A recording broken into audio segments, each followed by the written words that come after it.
96 படம் மூலமா பிரிஞ்சு போன காதலர்களோட உணர்வுகளை வெளிப்படுத்தின இயக்குனர் பிரேம்குமார் இந்த மெய்யழகன் படத்துல பிரிஞ்சு போன உறவுகளோட உணர்வுகளை வெளிப்படுத்தி இருக்காரு.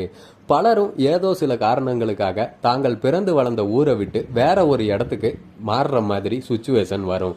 எத்தனை வருஷம் ஆனாலும் அந்த ஊர், அந்த வீடு, அங்க பழகின உறவினர்கள், நண்பர்கள்னு எல்லாமே நமக்குள்ள நீங்காத நினைவுகளா தான் இருக்கும். அப்படியான ஒரு இடத்துக்கு நம்ம மறுபடியும் போக நேர்ந்தா அந்த அனுபவம் எப்படி இருக்கும் அப்படின்றது தான் இந்த மெய்யழகன். 1996 குடும்ப தகராறு காரணமா இளைஞனா இருக்க அரவிந்த் சாமியோட குடும்பம் தஞ்சாவூரை விட்டு சென்னைக்கு இடம்பெயர்றாங்க. 22 வருடங்களுக்கு அப்புறமா 2018 தன்னோட சித்தப்பா மகளோட கல்யாணத்துக்காக அரவிந்த் சாமி மட்டும் தஞ்சாவூர் பக்கத்துல இருக்க நீடாமங்கலம் ஊருக்கு போறாரு. அவரை பார்த்ததுல இருந்து அத்தான்னு விழுந்து விழுந்து கவனிச்சுக்கிறாரு உறவினரான கார்த்தி. அந்த கூடுதலான அன்பு, கவனிப்பு ஆரம்பத்துல சிக்கலா இருந்தாலும் யாருன்ட்டே தெரியாத கார்த்தியோட பாசத்துல போக போக விழுந்துடுறாரு அரவிந்த் சாமி. ஒரு மனுஷன் எப்படி இருக்கணும்ன்றத கார்த்தியோட பேச்சு அவருக்கு உணர்த்துது. தன்னையே தனக்கு அடையாளம் காட்டின கார்த்தி மேல அரவிந்த் சாமிக்கு ஒரு மரியாதையும் ஏற்படுது. அவங்க 2 பேரோட பாச பிணைப்பு எப்படி போகுதுன்றது தான் இந்த மெய்யழகன் படத்தோட மீதி கதை. அத்தான் அப்படின்றதையே தான் அப்படின்னு அழைக்கிற கார்த்தி போல இன்னைக்கும் நம்ம ஊர்களில் பல வெள்ளந்தியான பாசக்கார பயல்களை பார்க்க முடியும். ஊரை விட்டு போனவங்க திரும்ப ஊருக்கு வந்தாலும் இல்லை ஊருக்குள்ளேயே இருக்கிறவங்களுக்காகவும் எந்த ஒரு பிரதிபலனுமே எதிர்பார்க்காம அவங்களுக்காக எப்பவுமே கை கொடுத்து நிற்பாங்க. எந்த நல்லது கெட்டதுன்னாலும் அவங்க தான் முதல்ல ஓடி வருவாங்க. இப்படியான சில மனிதர்களால தான் பல ஊர்களில் இன்னைக்கும் பலரோட உறவுகள் ஏதோ ஒரு விதத்துல தொடர்ந்துகிட்டு இருக்கு. படத்தோட தலைப்பே மெய்யழகன் தான் அப்படின்னாலும் அந்த பெயரை எப்ப அரவிந்த் சாமி தெரிஞ்சுக்குவாருன்ற சஸ்பென்ஸ் தான் இந்த படத்தோட மொத்த திரைக்கதை.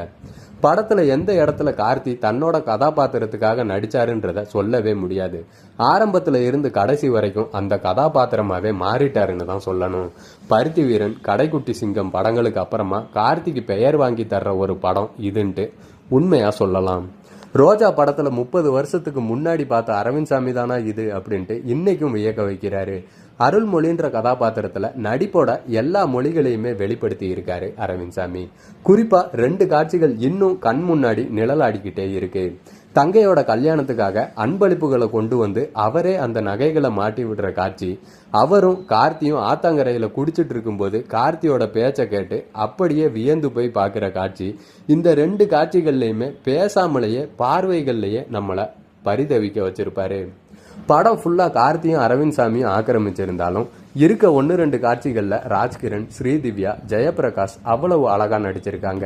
அரவிந்த் சாமியோட முன்னாள் காதலி மச்சான்னு கூப்பிட்டு அவரோட தோலை தொட்டுட்டு போறதும், அரவிந்த் சாமியோட தங்கை அண்ணனை பார்த்து கலங்கி தவிப்பதும் அந்த ஓரிரு நிமிடங்கள்லயே அந்த கதாபாத்திரங்கள்ல நடிச்சவங்க நம்மளை என்னமோ பண்ணிட்டாங்கன்னு தான் சொல்லணும்.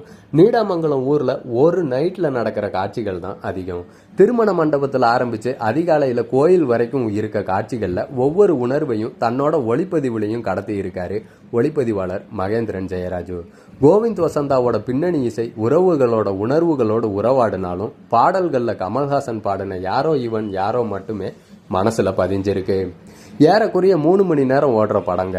சில காட்சிகள் ரொம்பவே மெதுவா போகுது, அதை கொஞ்சம் தவிர்த்திருக்கலாம். சில காட்சிகளோட நீளத்தையும் தாராளமாகவே குறைச்சிருக்கலாம். இடைவேளை வரைக்கும் போறதே தெரியல. அதுக்கப்புறம் திரும்ப திரும்ப அரவிந்த் சாமி, கார்த்தி 2 பேர் மட்டுமே பேசிட்டு இருக்கிறது கொஞ்சம் பொறுமையை சோதிக்குது. கார்த்தி சொல்ற பிளாஷ்பேக்ல ஜல்லிக்கட்டு, தூத்துக்குடி துப்பாக்கி சூடு, இலங்கை விவகாரம்லாம் வலிய திணித்தது போல இருக்கு. அது மைய கதையில இருந்து படத்தை ரசிக்கிறத விலக வைக்குது.